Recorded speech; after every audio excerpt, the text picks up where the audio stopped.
எல்லோருக்கும் வணக்கம். எப்படி நல்லா இருக்கீங்களா? எப்பொழுதும் போல் ஒரு சுவையான பரபரப்பான அரசியல் தகவலோடு உங்களை சந்திப்பதில் மற்றற்ற மகிழ்ச்சி. எப்பொழுதும் சொல்வதுதான், தமிழக அரசியல், தேசிய அரசியல், கலை யதார்த்தம் இவற்றை பற்றி தெரிந்து கொள்ள இந்த சேனலுக்கு சப்ஸ்கிரைப் பண்ணுங்கள். உங்கள் நேரம் முன்போகாது. தமிழக பாஜக தலைவர் அண்ணாமலை தொடர்ந்து சர்ச்சைக்குரிய கருத்துக்களை சொல்லி வருவதாக பலரும் சொல்ல ஆரம்பித்திருக்கிறார்கள். குறிப்பாக அதிமுக பாஜக கூட்டணி குறித்து குழப்பத்தை விளைவிக்கக்கூடிய மாதிரி கருத்துக்களை அண்ணாமலை சொல்லி வருகிறார் என்பது பரவலான ஒரு கருத்தாக இருக்கிறது. இதற்கு பல காரணங்கள் இருக்கின்றன. ஒன்று, அண்ணா திராவிட முன்னேற்ற பொதுச் செயலாளர் எடப்பாடி பழனிசாமி மற்றும் இப்போதைய தமிழக பாஜக தலைவர் நயினார் நாகேந்திரன், இந்த இருவருமே கூட்டணிக்குள்ளே நல்ல அந்த ஒருங்கிணைப்பு வர வேண்டும், அந்த கெமிஸ்ட்ரி வர வேண்டும், அதனாலே கடுமையாக களத்தில் உழைத்து கொண்டிருக்கிறார்கள்.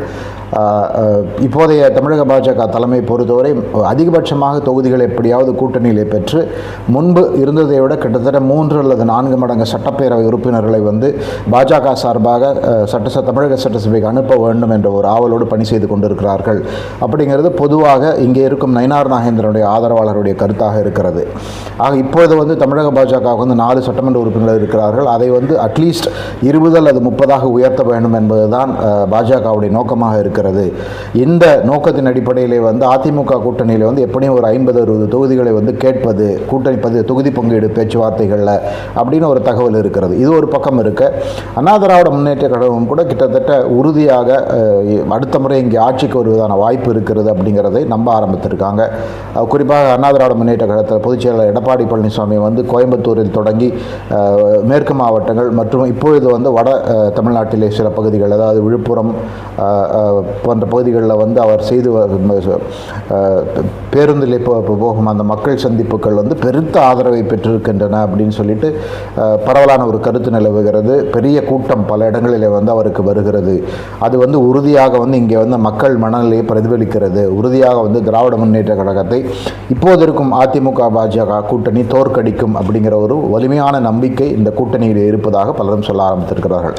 ஆனால் இது ஒரு புறம் இருக்க, அண்ணாமலை பொறுத்தவரை அவர் தொடர்ந்து தன்னுடைய தனிப்பட்ட கருத்து, எதுனாலும் இது என்னுடைய தனிப்பட்ட கருத்து அப்படின்னு சொல்லிட்டு இந்த கூட்டணிக்கு பாதகம் அல்லது குந்தகம் விளைவிக்குமாறு அல்லது அட்லீஸ்ட் பாஜக தொண்டர்களிடையே குழப்பத்தை விளைவிக்கும் நோக்கத்தோடு பேசி வருகிறார் என்பது பரவலான ஒரு குற்றச்சாட்டாக இருந்து வருகிறது. குறிப்பாக அதிமுக பாஜக கூட்டணி உருவாவதில் தனக்கு பங்கு இல்லை அப்படிங்கிறது அடிக்கடி சொல்லுகிறார். ஆனால் அதே வேளையில் அந்த கூட்டணியை உருவாக்கியது அமித்ஷா தான். அமித்ஷாவும் எடப்பாடி பழனிசாமி சந்தித்து தான் அந்த கூட்டணி உருவாக்கினார்கள். ஒரு பக்கம் எனக்கு அந்த கூட்டணி உருவானதில் பங்கு இல்லைன்னு சொல்லிட்டு, இன்னொரு பக்கம் அமித்ஷா 3 முறை அல்லது 4 முறை கூட்டணி கூட்டணி ஆட்சி தான் என்று பேட்டி கொடுத்திருக்கிறார்.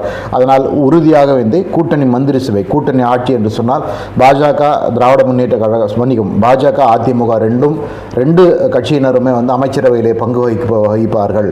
அதுதான் என்னுடைய கருத்து அப்படின்னு சொல்லியிருக்கிறார்.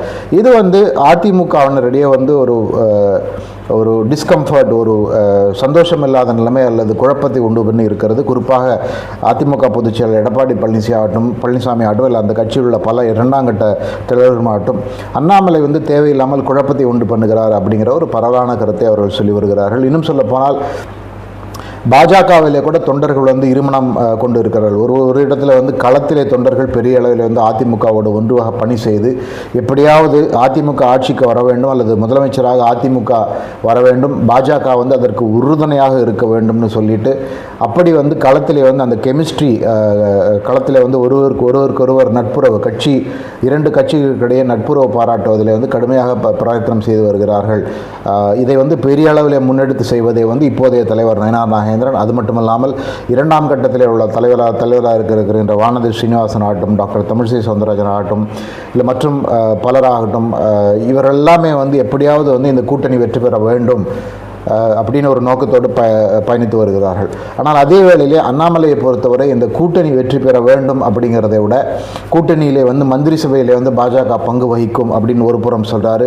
ஆனால் இன்னொரு புறம் அதே கருத்து அமித்ஷா தான் சொல்லியிருக்கார். ஆனால் அது இன்னொரு புறம் அமித்ஷா உருவாக்கி இருக்கும் அந்த கூட்டணி இந்த கூட்டணியில் எனக்கு பங்கு இல்லை என்று சொல்லுகிறார். இப்படியாக தெளிவாக ஒரு குழப்பத்தை உண்டு பண்ணுவதாக அண்ணாமலை செயல்படுகிறார் என்று பலரும் குற்றம் சாட்டி வருகிறார்கள். குறிப்பாக கடந்த 2-3 நாட்களாக அந்த குற்றச்சாட்டுகள் இன்னுமே பலமாகிவிட்டன அப்படிங்கிறத நம்ம பார்த்து கொண்டு இருக்கிறோம். இதை பற்றி ஒரு கண்ணோட்டம் என்ன பார்க்க முடியும்னாக்க, ஒன்று அதாவது நம்ம ஏற்கனவே இந்த வார்த்தையை பயன்படுத்திக்கிறோம். கட்சியை பொறுத்தவரை வந்து அண்ணாமலை வந்து கட்சி கட்டுப்பாட்டை மீறி நடந்து கொள்கிறாரா இங்கே அப்படிங்கிற ஒரு கேள்வி எழுந்தால் உறுதியாக வந்து அப்படி இல்லை என்பதை வந்து இதுவரை அவர் கட்சியில் இருக்கிறார். அவரை வந்து கட்சியிலிருந்து அவருமே வந்து கட்சியிலிருந்து விலகலே. இன்னும் சொல்லப்போனால் அவருடைய எக்ஸ் தளத்திலே அவருடைய பக்கத்திலே கூட ஆர்டினரி பிஜேபி காரியகர்த்தா, ஒரு சாதாரண பிஜேபி தொண்டன் அப்படின்னு தான் இப்படி போட்டிருக்கிறார்.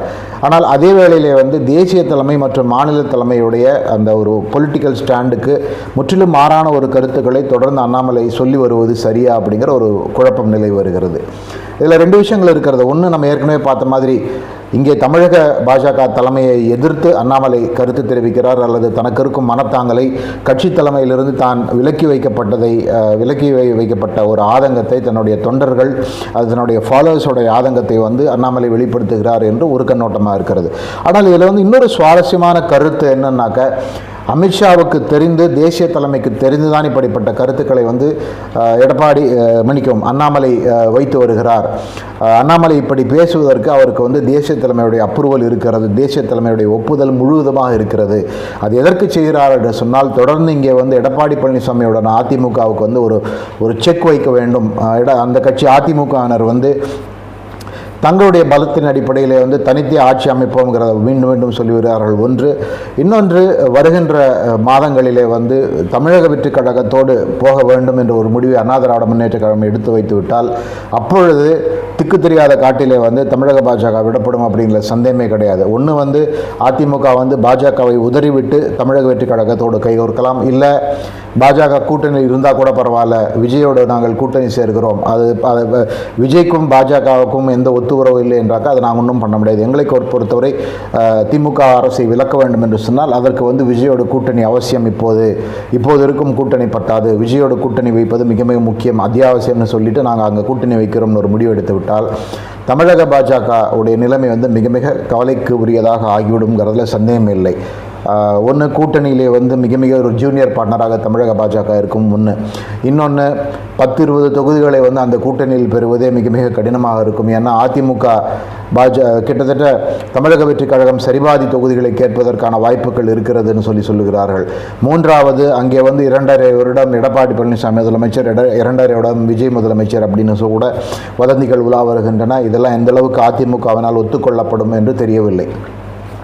ஆனால் ஒருவேளை அவர்களுக்குள்ளே வந்து அது சம்பந்தமாக ஒரு ஒப்புதல், ஒரு அக்ரிமெண்ட் ஏற்படும் பட்சத்திலே தமிழக பாஜகவுடைய நிலைமை வந்து மிக மிக ஒரு மோசமான நிலைமைக்கு போய்விடும் என்பதிலே சந்தேகமே கிடையாது.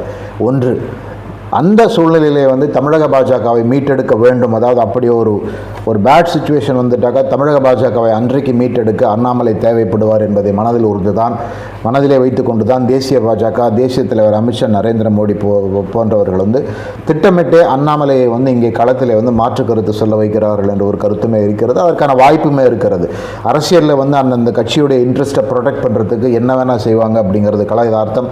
அந்த அடிப்படையிலே உறுதியாக இதற்கான வாய்ப்பு இருக்கிறது அப்படிங்கிறது தான் கலையார்த்தமாக இருக்கிறது. ஆக அண்ணாமலை பெரும்பாலும் பேசிக்கொண்டிருக்கும் மாற்று கருத்துக்கள் 90% வந்து தன்னிச்சையான அவருடைய கருத்துக்களாக இருக்காது. தேசிய தலைமை அப்படி அவரை பேச சொல்லி இருக்கிறது அப்படிங்கிறது தான் கலையதார்த்தம் என்பதை நாம் புரிந்து கொள்ள வேண்டும்.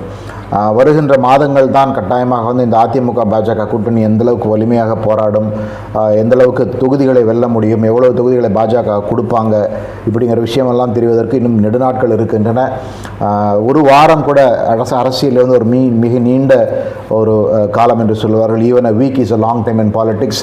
சட்டமன்ற தேர்தலுக்கு இன்னும் 6 அல்லது 8 மாதங்கள் இருக்கின்ற நிலையிலே இந்த அதிமுக பாஜக கூட்டணி கதை எப்படி வேண்டுமானாலும் போகலாம் அப்படிங்கிற மனதில் உணர்ந்துதான் தேசிய பாஜக அண்ணாமலையை இப்படி ஒரு நிலைமையிலே நிறுத்தி இருக்கிறது என்பதுதான் பரவலான ஒரு கருத்தாக இருக்கிறது. இந்த ஒரு சுவாரஸ்யமான கண்ணோட்டத்தை உங்களோடு பகிர்ந்து கொண்டதிலே மிக்க மகிழ்ச்சி. உங்கள் நேரத்துக்கு மிக்க நன்றி. நான் வேறொரு தகவலோடு விரைவில் சந்திக்கிறேன். மிக்க நன்றி.